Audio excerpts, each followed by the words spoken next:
Hi, my name is Amanda Lee, and this is my audience. This is my sister Brianna, and this is my mom Tisha. Okay, you guys can sit down now.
Okay. Most wives' tales are so quirky that it's hard to believe them. However, some can be uplifting that we want to believe them. Some wives' tales tend to be valid, while most are not valid at all. The ones that are not valid and are not true tend to be very obvious that they are not. An example of this is that you can hang a string from the belly of a pregnant woman and tell the sex of the baby.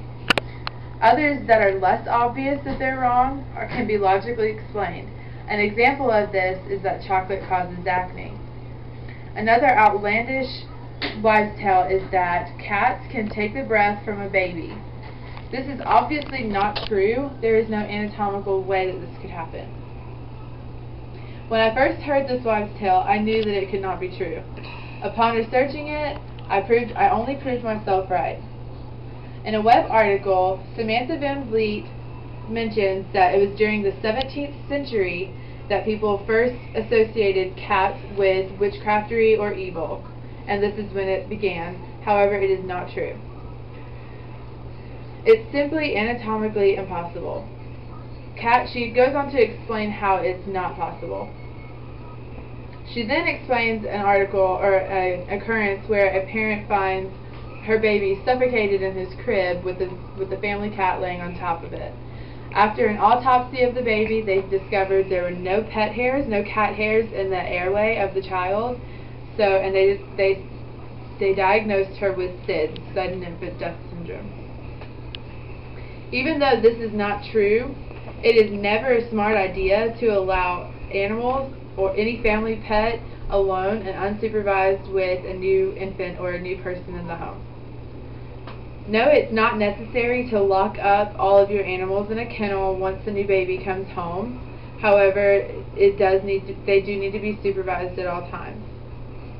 An internet article from catworld.com offers much reassurance to new pet parents with babies. They explain that both can live together if the parents are proactive and take the necessary precautions.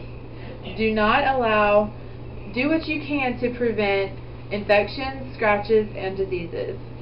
Basically, with a new member in the family, parents don't need to worry that the cat will take the breath from a baby. This absurd myth is exactly that, an absurd myth. However, it is important to take necessary precautions with animals in the home. Do we have any questions? I have one. How do wives' tales start? Typically, wives' tales start when when they can't discover an answer for something, and so they create an answer for themselves, typically using an outlandish, sometimes completely impossible story, which we've come to call wives' tales. Another question? Where can we find out what wives' tales are true or false? Typically, if you look online and you search it, you can find a trusted website that will explain a logical explanation about how it is wrong. However, there tend to be blogs and personal websites that will tell you that it is right, and they will give you as many arguments as they can on how to explain that a wives' tale is in fact true. And that's it. Thank you for watching. You're welcome.